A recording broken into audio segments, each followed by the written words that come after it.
Assalamualaikum warahmatullahi wabarakatuh. Jumpa lagi teman-teman semua ya. Mudah-mudahan teman-teman dimanapun berada sehat selalu, panjang umur, dilancarkan usahanya dan dilancarkan rezekinya ya. Amin. Oke, kita di kandang lagi teman-teman ya. Jadi kemarin kan kita jodohin ini ya. Jodohin yang ada di kandang nomor 6 ini ya. Jadi satu betina dengan satu jantan itu. Terus kemarin itu juga ada yang sharing soal pur ya. Jadi buat teman-teman, jadi terima kasih atas komentar positifnya. Sebelum kita sharing lebih lanjut, silahkan like, komen, dan subscribe teman-teman ya. Subscribe itu gratis, kita berbagi pengalaman ya, tidak mengajari, kita saling menutupi, saling melengkapi apa yang menjadi kekurangan atau masalah kita ya. Jadi sesuai pengalaman pribadi saja gitu ya. Jadi ada juga selain soal pakan burung khususnya pur, ada juga yang nanya soal lamanya penjodohan gitu ya. Mungkin teman kita itu yang dimaksud berapa hari gitu ya. Oke, kita jawab satu persatu teman-teman ya. Jadi untuk pur sendiri saya tiap kandang make ya. Tuh, jadi ada pur teman ya di dalam tempat makanan burung itu. Tuh di bawah juga ada. Nih. Jadi setiap kandang pasti saya kasih selain EF saya kasih pur ya. Nih bisa kelihatan teman-teman ya. Tuh ada jangkrik, ada pur. Di sini biasanya suka saya kasih ulet teman-teman ya, ulet Hongkong misalkan sama ulet kandang ya. Jadi kasih sedikit. Terus fungsinya pur itu apa gitu ya. Jadi ya pur itu ya sebagai makanan gitu, makanan kedua setelah EF. Walaupun si burung itu ketika kita ternak itu pur jarang dimakan karena ada EF. Jadi kalau ada EF pasti si burung murai itu pasti makan EF-nya dulu ya gitu. Jadi pur itu sebagai backup, sebagai cadangan makanan ketika jangkrik ataupun ulat ataupun kroto itu habis ya. Dan mungkin namanya kita sebagai pemilik terkadang sibuk dengan aktivitas di luar, kemudian kondisi darurat kita nggak sempet ngasih makan tepat waktu misalkan seperti itu ya. Jadi masih ada pur walaupun jangkrik habis, jadi nggak masalah temen ya. Kalau pur itu sesuaikan dengan pur yang biasa diberikan ke si burung ya, karena kan tiap burung, tiap pemilik pasti beda-beda purnya ya. Banyak merek di luaran sana gitu, ada yang pakai topsong, ada yang pakai leopard ataupun pur-pur jenis lain ya. Jadi karena sebelum diternak itu makan pur, jadi berikan pur yang biasa dia makan seperti itu. Jadi sediakan, mau dimakan ataupun tidak, saya biasanya tetap saya kasih ya.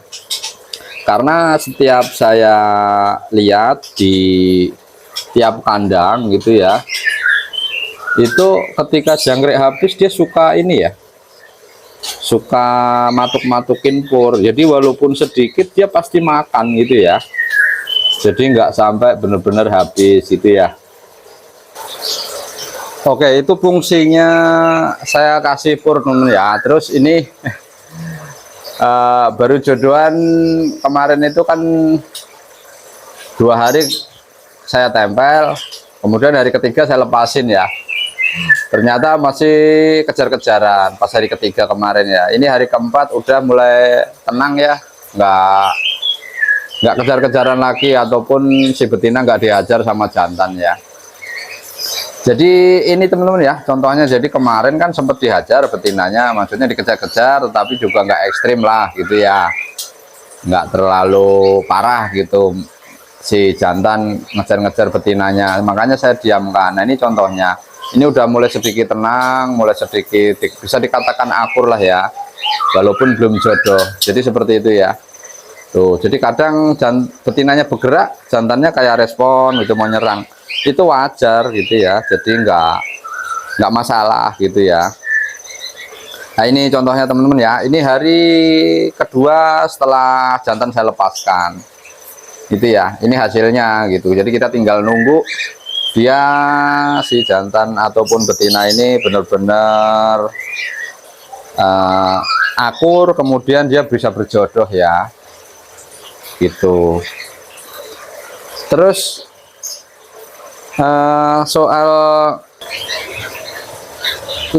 soal penempelan ya, jadi jodohin burung ya teman-teman. Kemarin juga ada yang sharing, nggak apa-apa ya, terima kasih atas pertanyaannya, kita saling berbagi teman-teman ya, sesuai pengalaman kita aja gitu. Jadi kalau nempel burung untuk penjodohan, tahap awal penjodohan, saya memang biasanya saya tempel ya.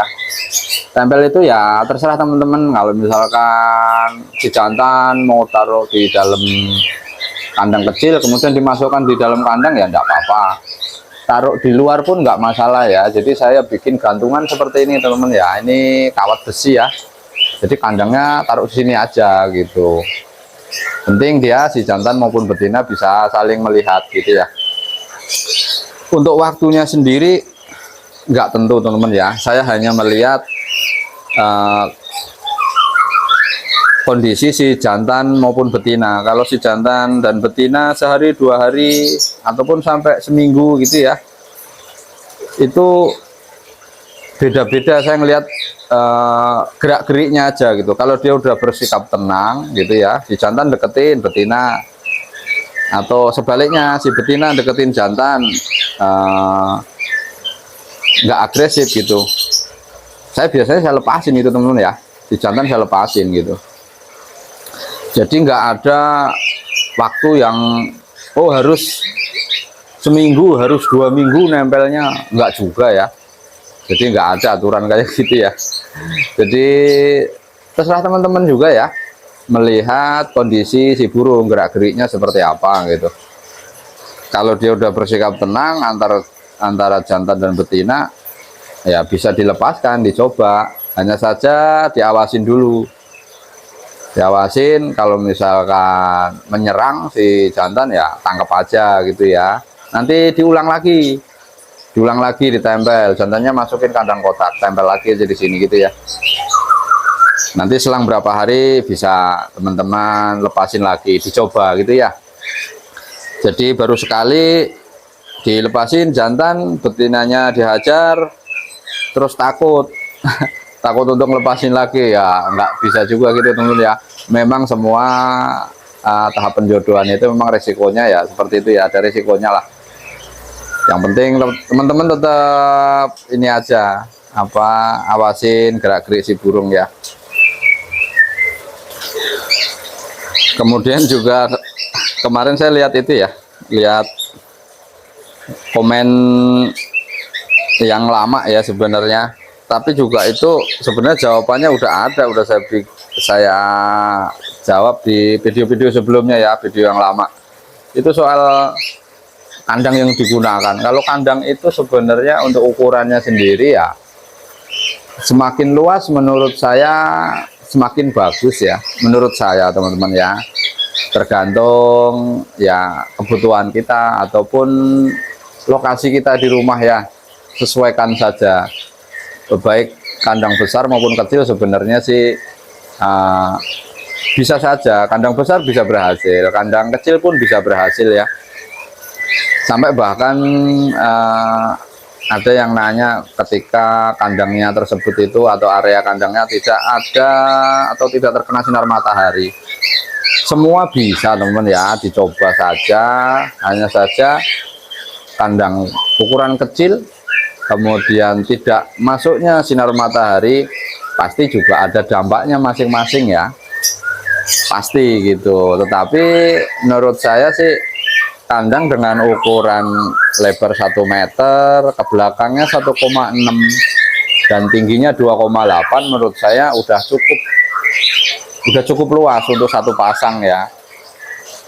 Ataupun satu jantan 2 betina juga bisa sebenarnya gitu. Fungsinya apa dibikin tinggi, yaitu